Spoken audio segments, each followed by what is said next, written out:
Hola, bienvenidos otra vez por acá al canal. La tarde de hoy, el día de hoy, vamos a estar hablando de Toni Morrison nuevamente en este canal. Debe ser porque me gustó mucho haber leído a Toni. En el día de hoy tengo dos grandes invitados, amigos míos, grandes intelectuales, conocedores de la obra de Toni Morrison, pero también conocedores de literatura. Tenemos entonces a el profesor Juan Esteban Villegas, son los Juanes el día de hoy. Juan Esteban Villegas es doctor en literatura de la Universidad de Antioquia, también magíster en literatura. Ahora es profesor, es una persona muy joven, pero es profesor e investigador de estudios literarios en la Universidad Pontificia Bolivariana. Por el otro del lado tenemos a Juan Esteban Londoño, filósofo, magíster en filosofía, doctor en teología de la Universidad de Hamburgo y un amante, como les digo, de la literatura. Es profesor de la Universidad Católica Luis Amigó. Además de esto, Juan Esteban Londoño es escritor, ha escrito poesía, ha escrito cuento y novela y tiene por ahí algunas publicaciones que ustedes pueden adquirir. Bueno, entonces, arrancamos, muchachos, bienvenidos y muchas gracias por aceptar esta invitación para que hablemos de Toni Morrison, de la cual en otros momentos ya nos hemos sentado a conversar, pero hoy lo vamos a hacer pues y lo vamos a compartir con algunas personas en YouTube. Entonces, bueno, bienvenido Juan Esteban Londoño, bienvenido Juan Esteban Villegas. Muchas gracias por la invitación, Tatiana. Contento de estar aquí, pues hablando. Yo creo que uno solamente sabe hablar de estas cosas, de libros y demás, porque es a lo que se dedica, tanto profesional como en términos de ocio. Así que muchas gracias por la invitación. Importantísimo hablar en esta época tan convulsa sobre una autora tan relevante, sobre todo con relación a lo que está pasando ahorita mismo en Estados Unidos. Y no hablo precisamente de las elecciones, sino de un trasfondo mucho más complejo y menos mediático, pero por ende más importante. Entonces, muchas gracias. A vos, Juan. Hola El otro muchachos, ¿cómo Juan. están? Qué bueno saludarlos. No, pues de nuevo sentarnos como nos hemos sentado en un café a conversar, a hablar, a dialogar y de cosas que uno disfruta realmente, cosas que uno se pregunta, gente tan buena en lo que escribe, cómo lo hace, y va más bien uno como por esa pregunta de esos logros tan profundos y obviamente las conexiones que hay con ese país que tan cerca tenemos, a veces aplastándonos y otras veces con muchos deseos de mirarlo mucho más de cerca por la cercanía y la lejanía que nos representa Estados Unidos y el mundo afro en ese país. Sí. Bueno, entonces arranquemos hablando de Toni Morrison, arranquemos, pues en otro video, como lo dije ahorita, hablo un poco de la vida de Toni Morrison y hablo un poco de su novela, pues digamos, más consagrada y la más conocida, que fue la novela Beloved. Yo llego a ella, yo llego a Toni Morrison por esta novela inicialmente y me encantó. Estoy entonces arrancando como en esta, conocer su obra. Cuando un autor me gusta, yo arranco a leerlo, a veces de manera obsesiva, intentando también como conocer esas técnicas y ese estilo, ¿cierto? Sacar la información que más pueda y como que su voz me quede sonando toda la vida para luego identificarla también en otros autores. Entonces, no, Juan Villegas, si querés nos compartís, como yo siempre arranco los videos leyendo, como haciendo una invocación a la lectura, leyendo ese primer párrafo de la novela que siempre suele ser musical y cuando uno ve muchos grandes libros lo que más se recuerda es el inicio, entonces por eso me gusta como que arranquemos. Hago una Claro. aclaración. Juan Esteban Villegas vivió mucho tiempo en Estados Unidos, estudió su educación básica y secundaria en Estados Unidos, por lo tanto leyó a Toni Morrison en su propia lengua, eso es un privilegio que uno no tiene, no es igual, ¿cierto? Se podría decir que el inglés también es casi que tu lengua materna, al igual que el español. Entonces Juan Esteban ha leído la novela en inglés, bien, mientras que Juan Esteban Londoño y mi personal hemos leído en español. Pues la traducción siempre va a ser otra lectura, siempre nos va a poner digamos, otros lentes, que son los lentes del traductor. Entonces, quiero que Juan arranque leyéndonos el primer párrafo de esta novela en inglés, que además en inglés el nombre no es Ojos Azules, sino que es... Juan. El ojo más azul, es un superlativo, the bluest eye, que hay una diferencia y de eso hablaremos más adelante. Ajá. El primer párrafo dice de la siguiente manera. Here's the house, it is green and white, it has a red door, it is very pretty. Here's the family, mother, father, Dick, and Jane live in the green and white house. They're very happy. See Jane, she has a red dress. She wants to play. Will we play with Jane? See the cat. He goes meow, meow. Come and play. Come and play with Jane. The kitten will not play. See mother? Mother is very nice. Mother, will you play with Jane? Mother laughs. Laugh, mother, laugh. See father? He's big and strong. Father, will you play with Jane? Father is smiling. Smile, father, smile. See the dog. Woof, woof, goes the dog. Do you want to play with Jane? See the dog run. Run, dog, run. Look, look, here comes a friend. The friend will play with Jane. They will play a good game. Play, Jane, play. Here's the house. It is green and white. It has a red door. It is very pretty. Here's the family, mother, father. Dick and Jane live in the green white house. They are very happy. See, Jane has a red dress. She wants to play. Who will play with Jane? See the cat. It goes meow, meow. Come and play. Come play with Jane. The kitten will not play. See mother. Mother is very nice. Mother, will you play with Jane? Mother laughs. Laugh. Mother laugh. See father. He's big and strong. Father, will you play with Jane? Father is smiling. Smile. Father, smile. See the dog. Woof, woof goes the dog. Do you want to play? Do you want to play with Jane? See the dog. Run, run, dog, run. Look, look, here comes a friend. The friend will play with Jane. They will play a good game. Play, Jane, play. Here's the house. It is green and white. It has a red door. It is very pretty. Here's the family, mother, father, Dick and Jane live in the green and white house. They're very happy. See, Jane has a red dress. She wants to play. Who will play with Jane? See, the cat, it goes meow, meow. Go and play. Come, will play with Jane. Kitten will not play. See, mother is very nice. Mother, will you play with Jane? Mother laughs. Laugh, mother, laugh. Father, see, he's big and strong. Father, will you play with Jane? Father, smiling. Smile, father, smile. See, the dog, woof, woof goes the dog. Do you want to play? Do you want to play with Jane? See, the dog, run, run. Dog, run, look, look, here comes a friend. The friend will play with Jane. They will play a good game. Play, Jane. ¿Cómo hiciste para hacer esa última parte? Sin ahogarte. Y pensé que tenía coronavirus. Me había ya asfixiado. El oxígeno. Muchas horas de ensayo bajo el agua. Juan, ¿querés hablar sobre esa parte que acabas de leer? Sí, hay una cosa, nosotros en Colombia estamos acostumbrados al libro de Coquito para aprender a leer. Lo que hace aquí Toni Morrison en un juego intertextual es precisamente incorporar un texto muy común que se utilizó en la década del 60 y el 70 para que los niños aprendieran a leer, ¿no? Entonces, la primera parte, digamos, con la puntuación, el periodo sintáctico corto, es tal cual aparece en el libro, pero ya lo que vemos en el segundo y el tercer párrafo es básicamente una experimentación y, como les decía ahorita antes de que nos conectáramos, muy wagneriana además, porque además de romper con la sintaxis, con la puntuación, incluso juega con el mismo nivel, digamos, que grafémico, sobre todo en el último párrafo, en donde no hay espacios y digamos que el lenguaje entra en una especie de vorágine o de torbellino, que va a ser muy importante luego y ya veremos por qué. Pero ahí sin duda alguna se ve como el sello wagneriano a quien Toni Morrison, digamos, que alabó de manera constante. Y además, como lo leíste en voz alta, porque es muy diferente cuando uno lo lee, ¿cierto? Mentalmente, en voz alta imprime un ritmo también. O sea, inicialmente es un ritmo cortado y se va acelerando, pues al final dije, se me va a ahogar aquí Juan leyendo todo eso, porque es seguido, es de corrido, y eso impone, esa lectura en voz alta también impone como un ritmo que uno puede notar en el transcurso de la novela, de esta novela de Toni Morrison. Bueno, yo no hemos... del habla afroamericana, ¿no?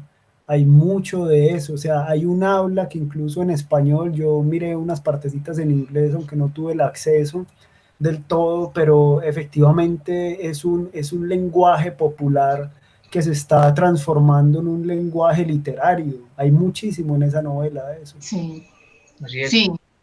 Sí, incluso el lenguaje pues de la obra de algunos de los personajes de Toni Morrison son unos lenguajes muy sencillos, son los mismos lenguajes que podrían tener en la vida real sus personajes, ¿cierto? Porque una vez ve novelas donde ponen a hablar a un campesino o ponen a hablar a un esclavo como hablaría un blanco, ¿cierto? Y eso es si bien el que narra es el que tiene la voz, ¿cierto? Y siempre va a estar mediado, digamos que gran parte de la historia de la novela aparece es un sujeto blanco hablando y dándole voces a otros sujetos.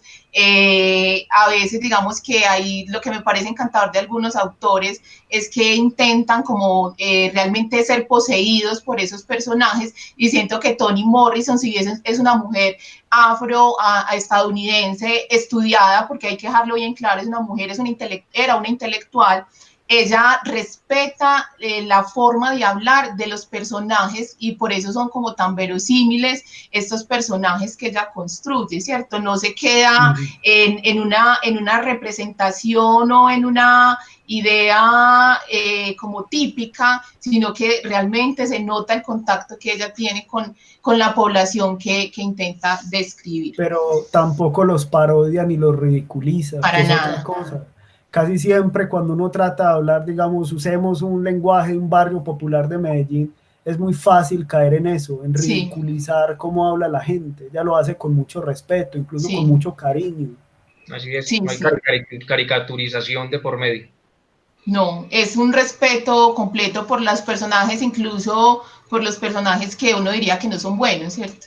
Esos personajes que uno diría que son negativos, que son criminales, que son crueles, ella los presenta de una forma tan humana, ¿cierto? Que uno logra, o sea, no es que uno se reconcilie con el hecho criminal, sino que uno llega a sentir que no es solo un criminal, sino que es un sujeto con una historia de vida en una sociedad X que comete un crimen, ¿cierto? Entonces, al final, la culpa es de todos y no solo del sujeto que comete el crimen.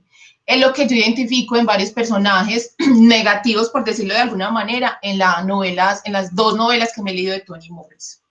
Bueno, no voy a hacer una biografía de ella muy amplia, la encuentran en Wikipedia, pues, entonces simplemente les puedo decir que es una mujer que a mí me ha encantado porque ella murió, era una mujer afroestadounidense de clase trabajadora, ¿cierto? Crece en una clase trabajadora, no era de una gran élite afro, no, era una mujer de una clase media baja, que tiene la oportunidad de estudiar, pero que además es una mujer que le toca estudiar trabajando, eso también hay que dejarlo claro. Fue profesora, también pues digamos que esa sensibilidad del ser profesor y tener contacto con tus estudiantes también permite que eso se vea reflejado en la novela, y es una mujer que creo que a mí lo que más importante me ha parecido, digamos que desde el punto de vista político, era una mujer que defendía los derechos civiles, además de defenderlos, digamos que en el campo de la política, en sus novelas también se ve claramente esa defensa por los derechos civiles, y no de una manera panfletaria, sino completamente poética, de una estética maravillosa. Ella va hablando, ¿cierto?, de lo que ha sufrido el pueblo afroestadounidense, el pueblo afroamericano como tal, y empieza a cuestionar al blanco que lo pueda leer, pero también cuestiona al afro que lo pueda leer, ¿cierto? Porque el problema del racismo es un problema que está relacionado con los seres humanos, ¿cierto? Bueno, entonces ahí me quedo, digamos, como una pequeña biografía de Toni Morrison, es de Ohio. ¿Qué más podría decir de ella? No sé si de pronto, chicos, ustedes me puedan ahí como aportar un poquito para que quienes nos estén viendo conozcan algo más de la biografía de Toni.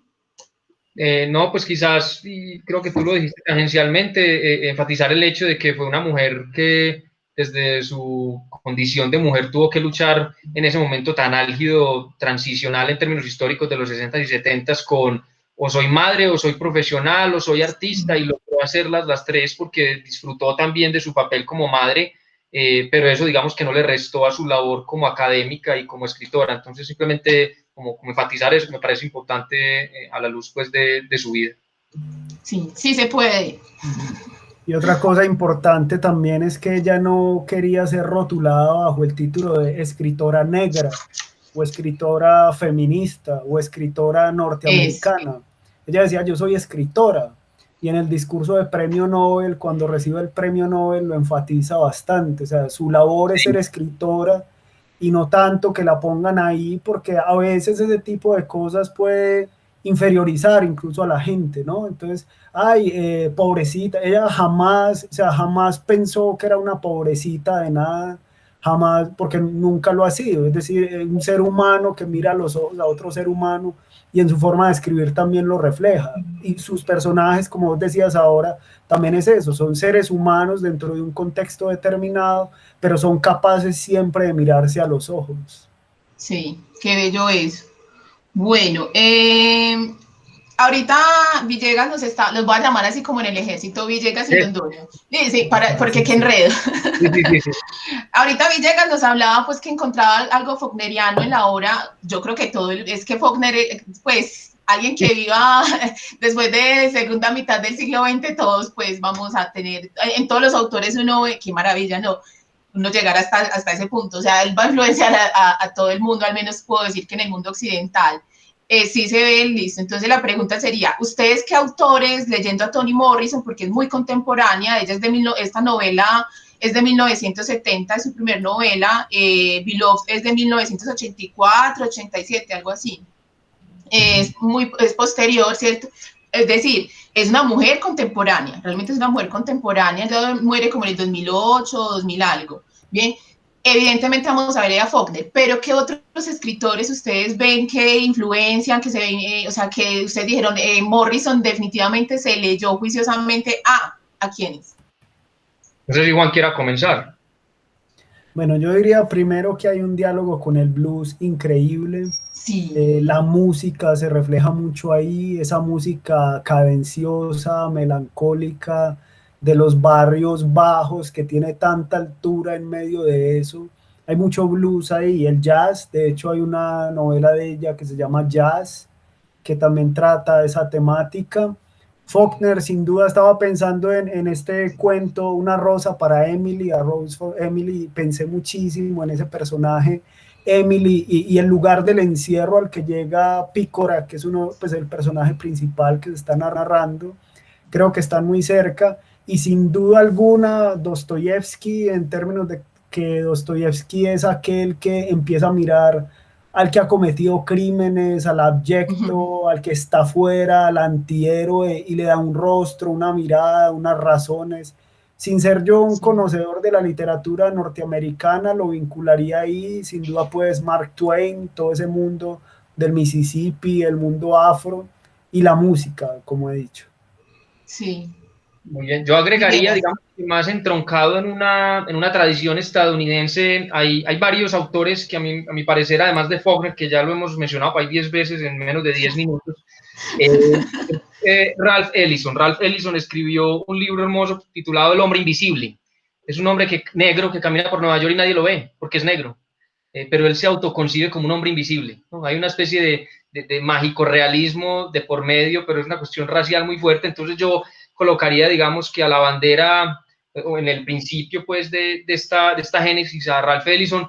James Baldwin es un gran cuentista gay, disidente, protestado contra la guerra de Vietnam, gran cuentista, unas lecturas sociológicas importantísimas sobre lo que fue las tensiones raciales en los 60. Entonces también incluiría a James Baldwin dentro de ese rango, pero no hemos mencionado autoras mujeres, y a mí me parece clave también, precisamente por tratarse de una autora, de una escritora, hacer alusión a dos escritoras fundamentales. La primera es Zora Neale Hurston.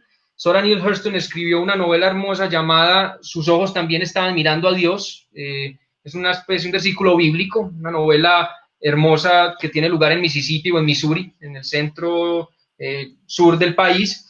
Y otra escritora es Nilla Larsen, o Nilla Larsen. Sí. Nilla era hija de un sueco y de una madre que venía de Trinidad y Tobago o de Barbados, pero que creció en Harlem, Nueva York.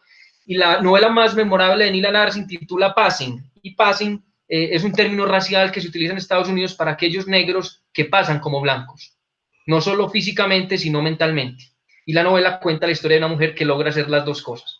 Entonces, yo digamos que la entroncaría en esa tradición de la literatura estadounidense, pero sin duda alguna se pueden ver unos ecos de Virginia Woolf. Vale aclarar, por ejemplo, Toni Morrison hizo su tesis de pregrado en Faulkner y en Virginia Woolf, entonces ahí también yo agregaría ese nombre. Sí.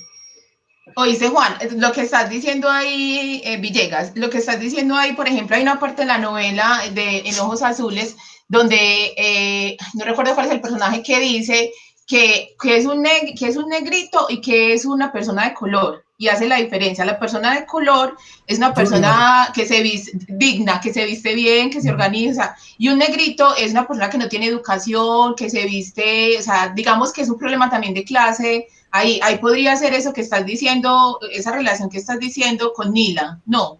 Sí, sí, porque hay un personaje fundamental que es Geraldine, no sé si recordarán, que es la mamá de este niño que está en el colegio, y Geraldine es una mujer negra, pero que se concibe como algo ajeno a esa comunidad negra. El párrafo es hermoso porque comienza en no sé dónde, hay mujeres que las crían de tal manera, no pueden hablar de X o Y manera, no pueden vestirse así, no se ponen el cabello de X o Y manera. Entonces sí, yo creo que ese personaje de Geraldine, que a su vez transmite esa manera de ver el mundo a su hijo, se ve reflejado en alguien como en lo que propone, por ejemplo, Nila Larsen con su novela Passing.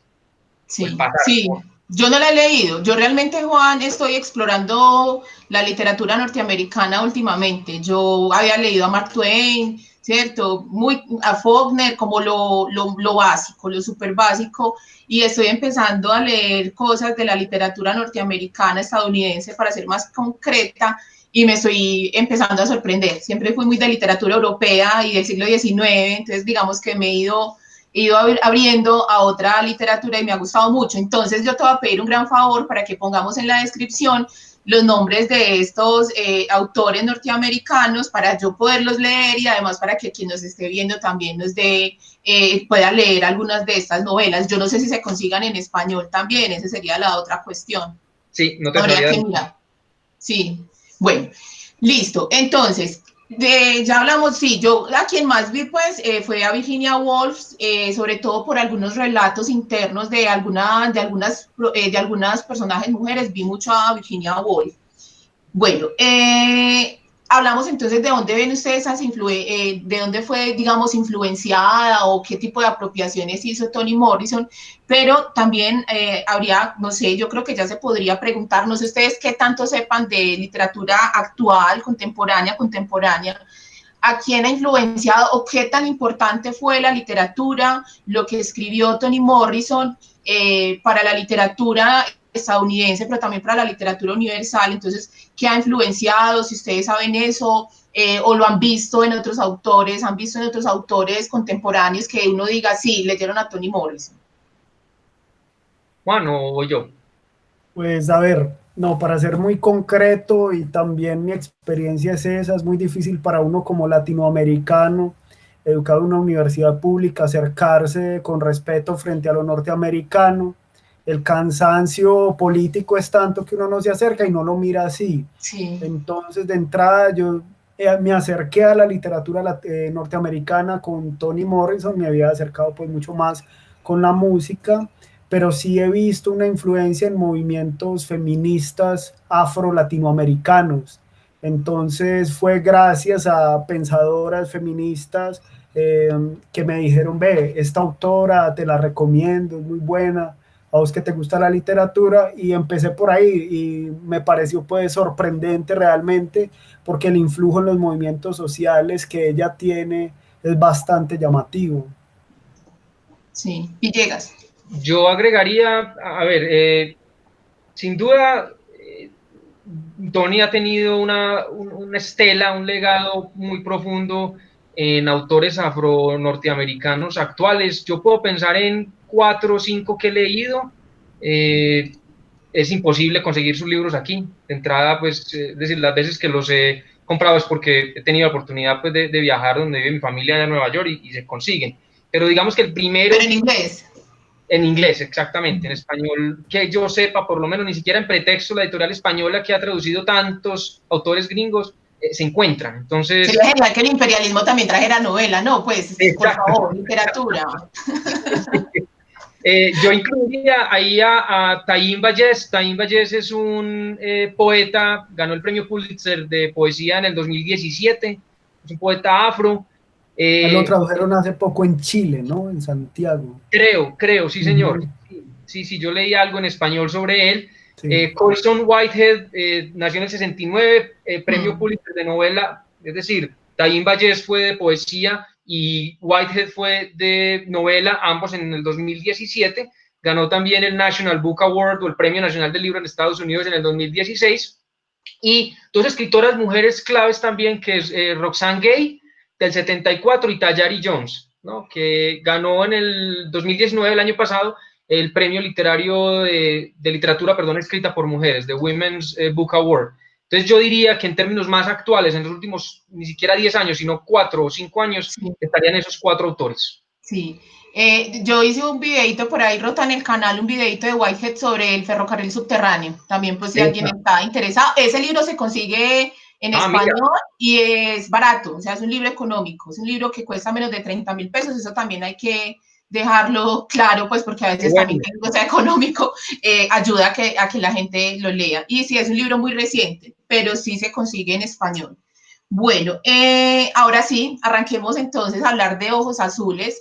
Voy a arrancar entonces quiero que la comentemos. Voy a arrancar con este libro, tiene dos, ahorita lo hablábamos antes de empezar pues la grabación, de hacer el video, hablábamos de que tiene como 2 arranques esta novela, ¿cierto? La primera fue la que nos leyó Juan Esteban Villegas en inglés, ¿cierto? Que es una parte que arranca que no sé si se vea bien, son 3 párrafos. Está el primer párrafo que tiene puntuación y bueno, sintácticamente está bien. Y tenemos otro que ya viene, no tiene puntos, no tiene comas, va de corrido, pero las palabras están separadas.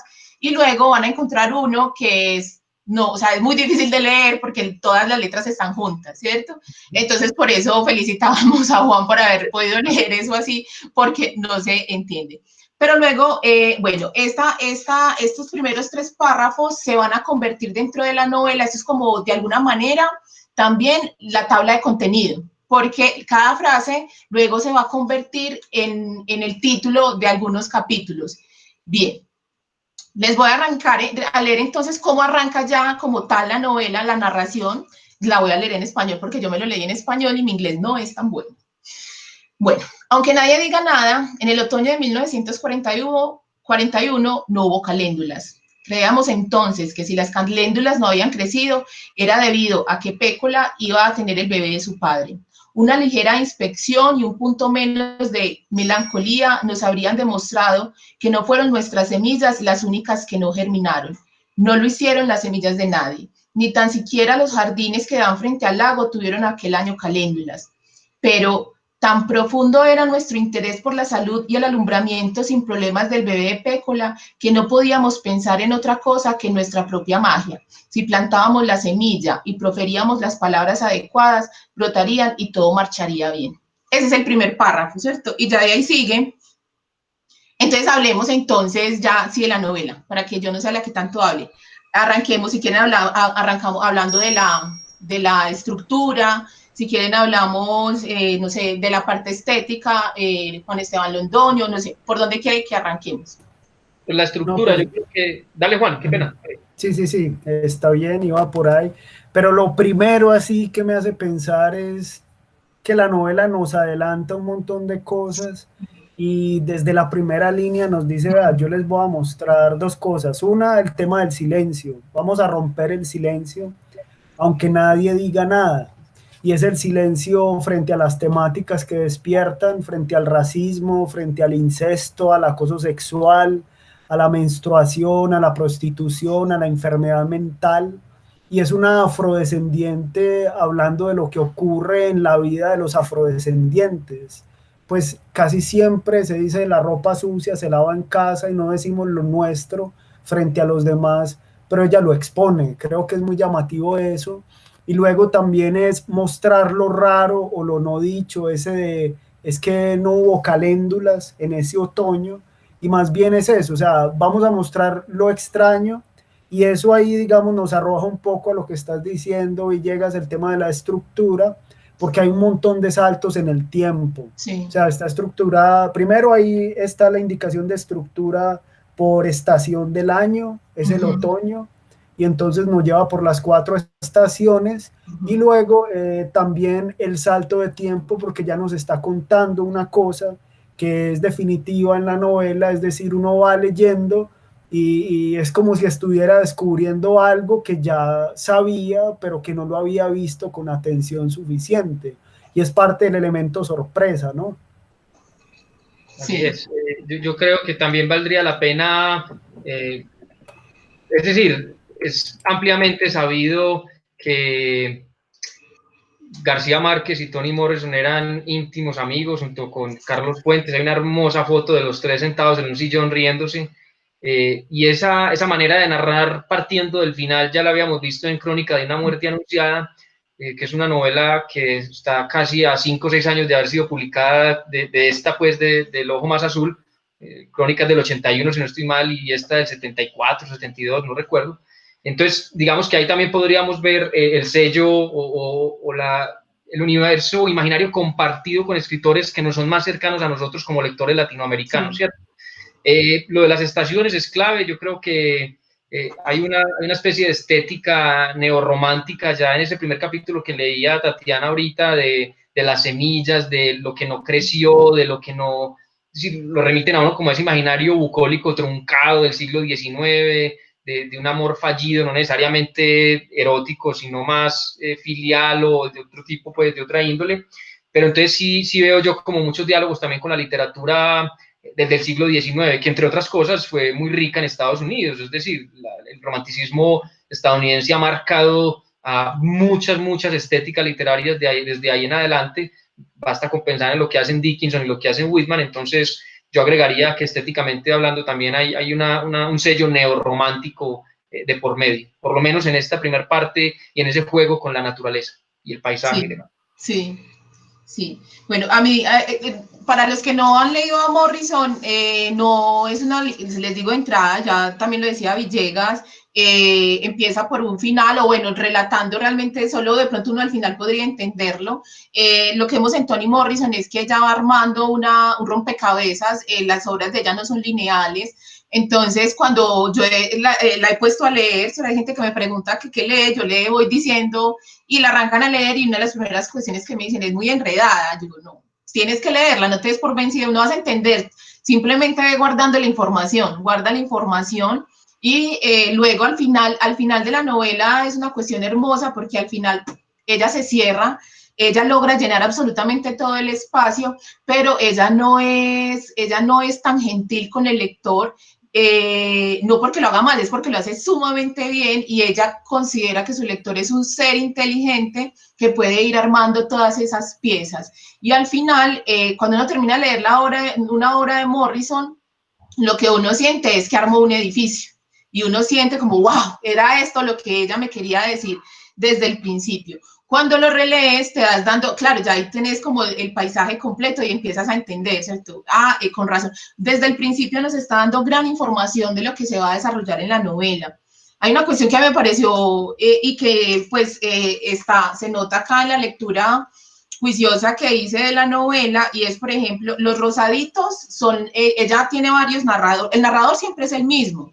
El narrador es una chica que se llama Claudia, que es una prima de Pécola. Pécola es la protagonista, ¿cierto? Pero no, Pécola no habla como tal, sino que habla por medio de Claudia.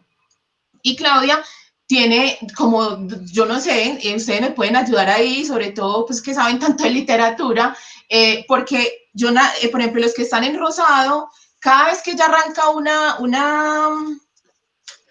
estación, arranca por el otoño, como bien lo vimos en ese primer párrafo o segundo párrafo. Ella arranca por el otoño, y cada vez que arranca una estación, arranca hablando en primera persona. En primera persona. Pero luego, esa misma narrador que es Claudia, después, digamos que en el siguiente capítulo, va a empezar a hablar en tercera persona, pero es el mismo narrador. A mí esa parte me pareció muy extraordinaria.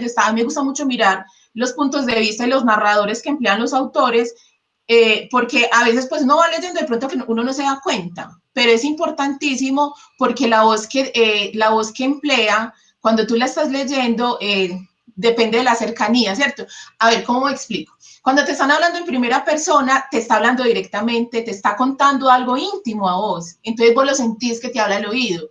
Cuando emplea al otro narrador, es decir, cuando emplea a otra persona para contar lo que le sucede a Pécola, tú te alejas y empiezas a mirarlo, digamos, con mayor objetividad, ¿cierto? Como con cierta distancia. Y ella emplea esto y por eso lo quise hacer de una manera mirar el esquema. Y lo hace así, súper, o sea, es una técnica cuadriculadamente porque empieza, entonces, cada estación arranca ella, una cantidad casi similar de páginas le entrega a esa primera persona y luego va a hablar en esa tercera persona en una cantidad más de páginas. Al final esto va a cambiar porque al final emplea, que bueno, no les voy a contar esa parte, al final que hay un diálogo entre Claudia y Pécola, ¿cierto? Ahí digamos que se sale toda, o sea, toda la estructura matemática que había creado, ahí la cambia. Incluso nos llega como a otra forma de narración que puede desestabilizar al lector, pero que acerca más al lector a la vida de la protagonista. Eso fue como la estructura básica que yo encontré y pues en una lectura, me imagino que quien estudie la obra de Toni Morrison se encontrará que esto es un universo en técnica literaria impresionante. Bueno, también es que hay un aspecto que se te pasó y es el tema de primero los diálogos. En los diálogos se revela mucho, casi sí. Las partes neurálgicas de la trama son esos diálogos, diálogos sorprendentes hasta el punto de que es un personaje dialogando consigo mismo en ciertos momentos. Y lo otro es que también hay otros narradores insertos, que por lo menos no sé cómo estará en la versión en inglés, pero en la versión en castellano está en cursiva. Entonces ya empiezan a contar su propia historia, otros yo escuchando, sí. Por ejemplo, a la mamá de Pícola o a estos personajes diferentes y uno dice, bueno, pero ¿esto qué? O sea, ellos sí. También van revelando, es parte de esa trama. Yo agregaría sí. Una cosa más, haciendo como eco de ese juego que tú mencionabas, Tatiana, de enfocar y después alejarse a través de las voces narrativas, perdón. Toni Morrison decía que toda estructura, y en ese sentido pues era muy formalista, es decir, toda estructura es también contenido, y yo pienso que ese juego aleatorio de acercarse y alejarse da cuenta también de esa esquizofrenia racial y cultural que la misma Claudia, cuando entra en contacto con Pícola, está tratando de resolver dentro de sí misma. Entonces ella a veces siente que necesita desdoblarse y hablar desde una cierta distancia para entender qué es lo que está pasando, y en otras ocasiones vuelve y se acerca. Y en ese sentido, tú bien lo decías al final, en ese diálogo se rompe todo, que nos remite nuevamente al primer párrafo que leí en inglés. Son 3 partes, hay una especie de parte más formal, más estructurada, con una puntuación muy básica, pero correcta, llena de puntos seguidos. Después se borra la puntuación y al final entramos en una vorágine despiadada que nos lleva como en una especie de remolino que nos traga como lectores, de la misma manera en que también este mundo tan duro, el que le toca vivir a Pécola, termina engulléndose a ella también. Entonces, volver a ese primer párrafo creo que marca, musicalmente hablando, esa coda que nos va a mostrar toda la estructura que va a seguir la novela de ahí en adelante, ¿no? Sí. Claro, y también los personajes hacen parte de esa estructura, porque uno empieza a hablarle a uno de alguien y uno dice, ¿y quién es este? Y después uno dice, es que está relacionado con el personaje principal. Se va formando ese rompecabezas, se introduce a alguien, de repente una niña muy bonita, blanca, y uno dice, ¿y esta chica qué hace aquí? Morín, ¿cómo es? Morín, algo así. Morín, sí, ahí está sí. Morín. Y es eso, precisamente, que hace este personaje aquí, luego ya encaja en un momento, aparece otra persona en otro tiempo y resulta que esta es la mamá o la prima o el papá o el amigo, es decir, la misma estructura de los personajes que parecieran desestructurados. Y lo interesante es eso, que casi siempre se gira en torno a un tema, pero en este caso, o en torno a un acontecimiento, en torno a un crimen, pero en este caso es en torno a una persona, y esa persona a la vez está representando un tema, que es el tema del racismo, lo bello y lo feo. Creo que habría que hacer mucho énfasis en esa categoría de lo bello y lo feo, que es la gran pregunta en la novela, y el tema del crimen, porque también ahí está la pregunta por los crímenes que se cometen, o de lo que no se quiere hablar, y por eso que no se quiere hablar, también lo mismo de la estructura entonces habla tangencialmente. O sea, vamos a ir hablando, pero no lo podemos revelar del todo, porque ese tipo de cosas no se cuentan. Entonces vamos a sugerirlo hasta el punto de que uno lo entiende sin llegar a entrar en un choque directo frente a esto. Podríamos hacer una sinopsis así, no contar la novela, sino para más o menos que se den cuenta cuál es el tema que aborda esta novela. Es una niña, Piccola Breedlove, negra, que anhela tener los ojos azules. Se encuentra eventualmente con un personaje que es clave, ahorita no recuerdo el nombre, ¿cómo se llama este? Sobher, no sé cómo está traducido, cabeza de jabón, sí. sería. No, sí. está en inglés. Sí, los nombres aparecen en inglés. Sí. Bien, una especie de pastor que una imagen muy grotesca con este perro envenenado, le dice que si el perro muere es porque pues, efectivamente ya tiene los ojos azules, y eso es luchar con la aceptación o el rechazo a la identidad étnica, racial, cultural con el que han crecido los Estados Unidos, los afroamericanos allá durante tantos años, ¿no? Sí. Hay una entrevista que le hicieron a Toni Morrison y ella dice que ella estudió con esta niña Piccola en el colegio, ella la conoció, la vio y siempre fue un enigma para ella, hasta el punto de que era invisible. El tema que estabas mencionando ahora, de esta otra autora, es autor, ¿no? Sí. El tema o sea, el negro tan invisibilizado. Y el asunto que ella plantea es efectivamente eso, o sea, le causó tanta impresión este personaje que tuvo que escribir sobre él. Y ahí creo que el tema que se rescata, o sea, la sinopsis y el tema de los ojos azules o los ojos más azules, porque tienen que ser más azules que los ojos azules, es que sea más bella que los demás, pero en las categorías de los demás. Y la pregunta es siempre eso, o sea, hay que ser bella, pero embellecerse como los demás te dicen que se puede ser bella. Y es la pregunta hasta el punto de que este personaje, el que tiene la voz sagrada, la voz que instituye el mundo, que es una especie de pastor que se inventa a sí mismo, que no tiene ni comunidad, pero la gente le cree, de hecho, ejerce un rito institutivo que es un sacrificio originario, sacrificar a un perro para lograr el milagro, y ese milagro es la película que ella se monta. Ella empieza a creer que sí, tiene los ojos azules, más azules, y por lo tanto es aceptada en la categoría de los demás. Yo agregaría ahí todo lo que decías, Juan, al principio sobre pensarse siempre a partir de categorías hegemónicas. Pensé en Frantz Fanon, ¿no? En Piel Negra, Máscaras Blancas, sí. Un libro que está 20 años antes de ser publicada, El Ojo Más Azul. Es eso, es siempre pensarse a partir de lo que la hegemonía blanca ha querido establecer en términos de valores, de modos de ser y de estar en el mundo. Pero yo agregaría algo más, y en eso yo creo que uno podría ver la magistralidad de Morrison. Morrison no se queda, y lo decíamos al inicio, en simplemente denunciar digamos que la opresión que sufren los negros a mano de los blancos, sino también cómo los mismos blancos siguen perpetuando esas lógicas de esclavitud o de opresión dentro de ellos mismos, ¿cierto? O incluso más problemático aún, por allá en los años 40, Jean-Paul Sartre, refiriéndose a los poetas de la negritud, acuñó un término que a mí siempre me ha parecido muy interesante para leer la literatura afroestadounidense. Él dice que muchos escritores de esa época cayeron en la trampa del antirracismo racista. Entonces, luchamos contra el racismo, ¿cierto? Pero en ese afán por querer luchar contra el racismo nos volvemos racistas contra los blancos. Y yo creo que ahí es donde entonces Toni Morrison mete también el dedo en la llaga, en la herida, y cuestiona a la misma comunidad negra, ¿no? Sí. Me parece interesante notar eso.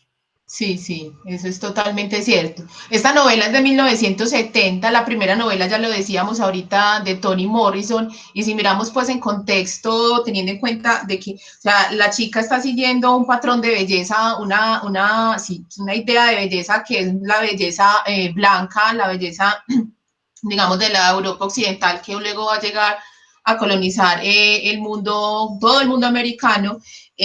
Hay en este momento de 1970 hay varios movimientos dentro de los afroestadounidenses que tienen, por ejemplo, con el cabello afro, ¿cierto? Dejarse su cabello como es natural, esa lucha que incluso para las mujeres es muy fuerte, es bien difícil porque tenían una concepción y una idea de que la belleza tenía que ser con el cabello liso, y se hacían unos tratamientos impresionantes y arruinaban su cabeza, su cuero cabelludo, con tal de medianamente acercarse al patrón, digamos, universal, porque es universal de belleza. En ese momento, o sea, digamos que esta novela de Toni Morrison, que además es una novela que no le va muy bien, eso uno tiene que también soñar un poquito, o sea, ella de entrada no le va bien con esta novela, ella posteriormente va a decir, o sea, digamos que ella escribe una novela en un momento histórico que todavía no podía apreciar la novela, ella va a seguir escribiendo, que no tenga un éxito, esto no va a arruinar su vida literaria, ella va a seguir escribiendo, y luego esta novela, digamos que va a volver a salir y va a ser reeditada, ella,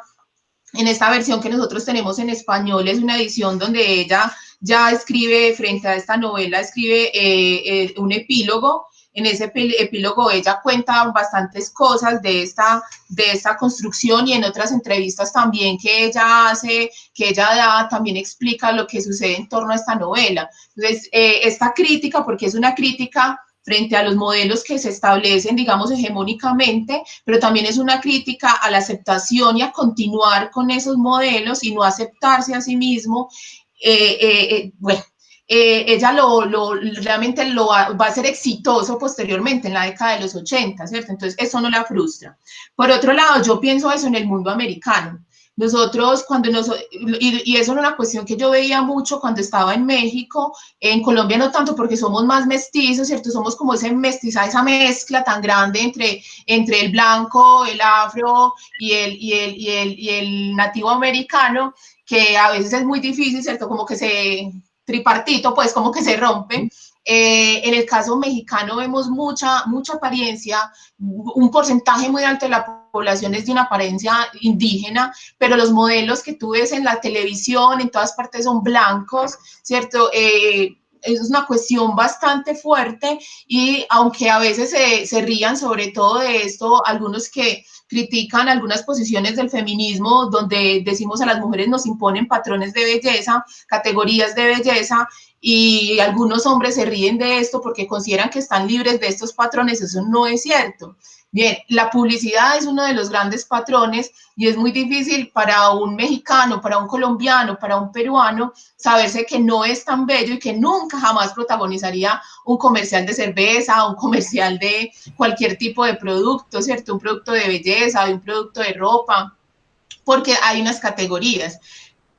En la década de 1960, 1970, en Estados Unidos empieza, y aquí esto es una fuente, esto es una novela que nos habla de historia, se empieza a criticar eso, es como un momentico, está bien. O sea, nosotros desde el punto de vista económico hemos sido una raza o un grupo étnico que hemos sido esclavizados, que hemos trabajado para los otros, que hemos sido abusados, pero también hay una cuestión nuestra que nos permite quedarnos ahí, y no estamos revelándonos inicialmente con una cuestión que tiene que ver con lo cultural. Es decir, culturalmente, ¿dónde me paro yo para decir no? No voy a seguir en esos patrones que usted tan disimuladamente me impone. Bien, bueno, no sé, chicos, ¿qué más podríamos hablar de esta maravillosa novela? Una cosita que quisiera Sí, como añadir a lo que estás diciendo. El tema del racismo también como un racismo internalizado, ahí tratando de unir ambas cosas, porque es que creerse feo es un modo de internalizar ese racismo. De hecho, creo que es la mamá la que dice, me dejé crecer el cabello, me lo trencé y me decidí a ser simplemente fea. O sea, en este caso es una novela que trata el tema del racismo cosmético, incluso estético. Hay unas negras que se burlan de otras negras por no alisarse el cabello, eso es ahí muy evidente. Sí. Y lo que hace Toni Morrison es que ella tiene una concepción del arte no solo como una creación de lo bello, sino como una reflexión sobre lo feo. O sea, Piccola se cree fea, su familia se cree fea, ellos asumen la fealdad hasta el punto de encarnarla, no de combatirla, y además asumen el concepto de que realmente son feos supuestamente porque son negros. Hay una parte que dice, y tomaron en sus manos la fealdad se la echaron encima como una capa y se fueron por el mundo con ella.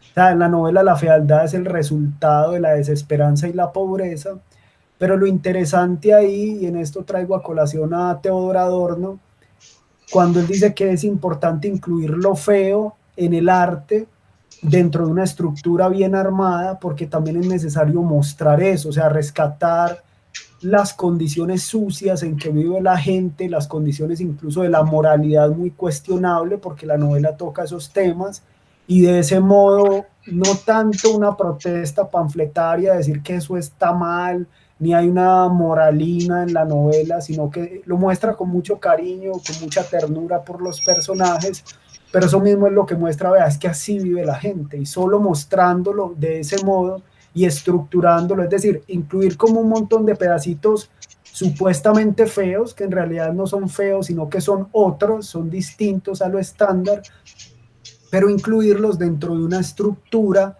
que la hace completamente bella, que es una parte pues como de mostrar lo otro y darle una categoría distinta, porque también es necesario hacer eso en la literatura. Y lo más irónico, Juan, es que toda esa fealdad, en el caso concreto de la novela, proviene de una niña llamada Piccola, cuyo apellido es Breedlove, y Breedlove significa criar o gestar amor. Entonces hay como un juego de opuestos, una antítesis muy bien hecha de cómo esta niña, ya nominalmente hablando, en términos de nominalidad, está marcada por el amor, pero cuando trata de sacarlo, es un amor que rechaza o va en contravía de ese amor propio. Entonces es muy interesante notar eso como lo feo o esa internalización, como decías tu interiorización del racismo lleva a un autodesprecio total y absoluto, ¿cierto? Bueno, yo tendría una última pregunta, pero yo creo que con todo lo que hemos hablado, creo que queda claro. No obstante, la voy a hacer. Así como para cerrar y concluir. ¿Por qué les gusta a cada uno de ustedes Toni Morrison? Londoño. A ver, yo siempre me he preguntado cuando escribo, es cómo contar lo feo que he visto a lo largo de mi vida de una forma bonita. Porque casi siempre en Colombia se cuenta feo, se cuenta horrible, se cuenta tedioso y no está mal. Es parte, digamos, de nuestra realidad y se refleja como un espejo. Pero a mí Toni Morrison me gusta es por la sutilidad para narrar lo terrible. Como digo, ella introduce dentro de una estructura bien formada las dimensiones o los fragmentos de lo feo, y este montón de fragmentos, de episodios llamados feos, en algunas ocasiones sí, constituyen un todo que es hermoso. En ese caso ya pone sobre el papel lo que no se dice, incluso temas como por ejemplo lo degenerado, y más bien mostrarlo y hacer parte de ello como parte de una realidad que es necesario contar. Y siempre está la pregunta desde los que escriben, ¿cómo hablar de esas cosas que uno no quiere hablar, cierto? Y cómo hablarlo de modo que ponga el dedo en la llaga porque es necesario hacerlo, pero que no sea simplemente para alimentar el morbo de nadie, sino precisamente que deje un lugar a la reflexión. Al comentario en clave estética de Juan, yo agregaría el sociológico y comenzaría diciendo que una de las cosas más llamativas que me parecen a mí de Morrison es que es una autora negra, pero del norte, y desvirtúa esa noción de que en el norte de Estados Unidos no hay racismo.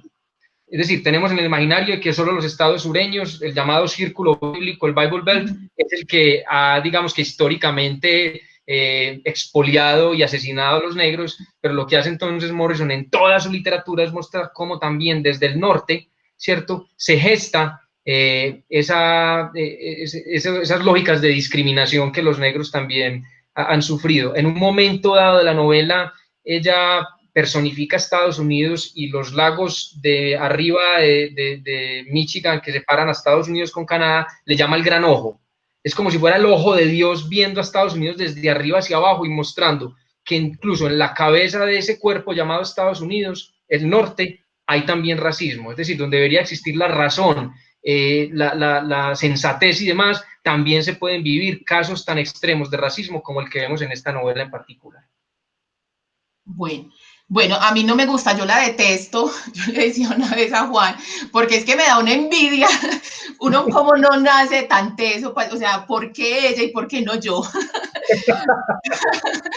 Pero bueno, ¿por qué me gusta? Primero, ella hace novela histórica, yo soy un amante de la novela histórica y hay muchas formas de novela histórica. Hay una novela histórica fácil de leer, cronológica y bueno. Pero hay otros autores como Toni Morrison. Esta es una novela histórica porque se escribe en el 70, pero ella narra algo de 1941. Ahí hay una distancia, además es un momento histórico importante para Estados Unidos, es el inicio de la guerra para Estados Unidos, de la Segunda Guerra Mundial. También hay que preguntarse cuestiones históricas, porque además escoge ya este momento tan importante para el país. Bueno,